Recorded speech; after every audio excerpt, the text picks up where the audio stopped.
Selamat malam, my student. Saya harap dalam keadaan sehat semua. Saya mengingatkan kembali tentang tugas dari saya kepada my student untuk mencari perbandingan hukum yang jalan ke Dubes, duta besar yang ada di Indonesia, tentang konsep perbandingan hukum di Eropa dan nanti dibandingkan dengan negara kita. Saya ingatkan kembali tugasnya supaya segera, karena ini mengingat sudah pertemuan yang ke-6 kita saat ini. Karena pertemuan ke-8 kita UTS, setelah 8 nanti kita upayakan segera melaksanakan, memaparkan tugas-tugasnya. Ini adalah bagian penilaian daripada saudara, ya. Saya ingatkan supaya segera, jangan terlalu lama. Silakan mengambil surat keterangannya kepada fakultas supaya bisa masuk ke Dubes. Utamakan yang ke perpustakaan nanti my student supaya bisa mendapatkan literatur. Kalau wawancara nggak apa-apa, lebih bagus lagi kalau kalian ikut wawancaranya kepada salah satu Dubes tentang masalah hukum, perkembangan perbandingan hukum nanti di negara mereka dengan negara di Indonesia. Baik, hari ini kita mengambil topik tentang masalah keluarga hukum, bagian dari keluarga hukum, sambungan dari kemarin. Hari ini saya mengambil topik tentang hukum sosialis, ya, di mana bahwa hukum sosialis ini adalah negara bagian dari keluarga hukum, ya, adalah merupakan sistem hukum yang menganut konsep oleh ajaran Marxis, ya, di mana bahwa hukum-hukum negara sosialis ini terutama dimaksudkan untuk membangun dan menunjang terciptanya suatu masyarakat yang baru sesuai dengan ajaran Marxis, ya, yang berlainan dengan keadaan masyarakat sebelumnya, ya. Dalam arti bahwa diharapkan di dalam ajaran Marxis ini adanya perubahan terhadap tatanan sosial yang ada di tengah-tengah masyarakat dengan perkembangan baru yang ada di masyarakat, yang sebelumnya primitif berubah jadi new, baru, modern gitu, masyarakat yang modern. Nah, di sini diharapkan menjadi titik fundamental dari hukum sosialis ini adalah membangun sistem ekonominya. Titik hukum sosialis ini adalah membangun sistem ekonominya, karena faktor ekonomi merupakan faktor yang paling utama dan menentukan suatu bangsa dan negara, sehingga segala sesuatunya harus tunduk pada pemerintah yang bertugas memimpin suatu proses transformasi dari susunan masyarakat lama ke arah masyarakat baru, sehingga terciptanya masyarakat baru yang dijiwai oleh ajaran Marxis tadi.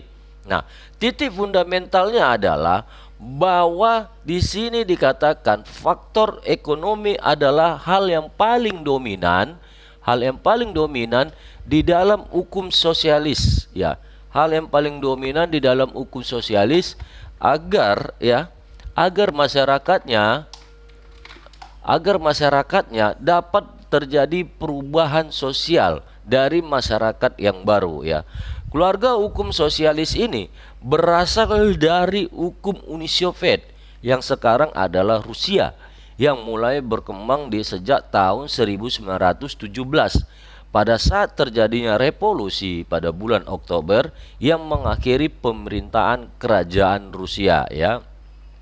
Sistem hukum sosialis ini yang kemudian berkembang kepada negara-negara yang menganut sistem politik dan ekonomi yang sama disebut dengan demokrasi rakyat, baik itu Eropa maupun di Asia, ya. Jadi pahami bahwa hukum sosialis ini adalah lebih menitik beratkan terhadap perubahan tatanan sosial di tengah-tengah masyarakat, karena lebih mengutamakan adalah ekonomi. Selain ekonomi, di sisi lain adalah politik.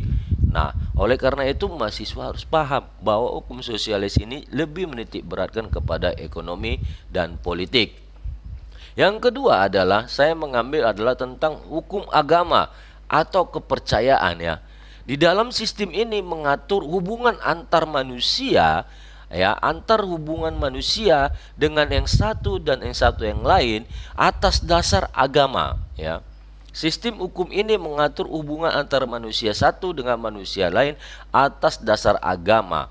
Nah, hukum agama ini terutama memberi pengaturan tentang kewajiban-kewajiban orang atau kewajiban-kewajiban manusia yang tertuang di dalam kaidah-kaidah norma ataupun yang berbakti berbudi luhur dalam hubungan konteksnya sesama manusia dan hubungan konteksnya dengan Tuhan. Nah, itu loh. Hukum agama ini lebih mengatur hubungan sosial, hubungan antara manusia satu dengan manusia lain, antar konteksnya dengan hubungannya dengan Tuhan, ya. Di antara sistem hukum ini, ya, yang penting adalah hukum yang berdasarkan ajaran agama masing-masing, yaitu salah satunya diambil di dalam ini adalah ajaran agama Islam yang konsepnya dan sumber hukumnya berasal dari agama Islam, ya. Di beberapa negara baik yang menganut civil law maupun yang menganut common law pada bidang-bidang tertentu seperti hukum perkawinan, hukum orang, hukum keluarga dan hukum waris, pengaturannya merujuk kepada hukum Islam sebagian negara. Nah, sementara di Indonesia bagaimana menganut sementara hukum tentang kepercayaan ini? Nah, itu merupakan pertanyaan bagi my student, ya. Nah, titik berat daripada hukum agama atau kepercayaan ini adalah hubungan antara manusia satu dengan manusia lain lebih kepada merujuk kepada kepercayaan, merujuknya kepada kepercayaan atau kepada Tuhan Yang Maha Esa. Berarti di sini ada norma dan kewajiban-kewajiban pemeluk agama, ya, untuk menjaga norma-norma kaidah di tengah-tengah masyarakat. Nah, makanya sehingga terjadi ketertiban hubungan antara agama satu dengan agama lain saling berkaitan, di mana adalah merujuk kepada kepercayaan kepada Tuhan Yang Maha Esa. Nah, pertanyaan kedua adalah apa yang sebenarnya dianut di Indonesia? Apakah hukum sosialis? Apakah hukum agama? Silakan my student nanti dijawab pertanyaan ini dari YouTube dan juga ada pertanyaan yang saya berikan melalui tulisan nanti. Nah, untuk pelajaran kali ini kita mempelajari keluarga hukumnya cuma dua. Ingat, hukum sosialis dan hukum agama. Hukum sosialis tadi terletak kepada siapa? Faktor ekonomi, politik yang lebih berkuasa di dalam hukum sosialis. Nah, gunanya untuk apa? Menciptakan faktor ekonomi ini adalah gunanya untuk menciptakan perubahan dari manusia lama kepada manusia baru atau tatanan perubahan kehidupan di tengah-tengah masyarakat yang lama yang primitif menjadi lebih modern. Itu di hukum sosial.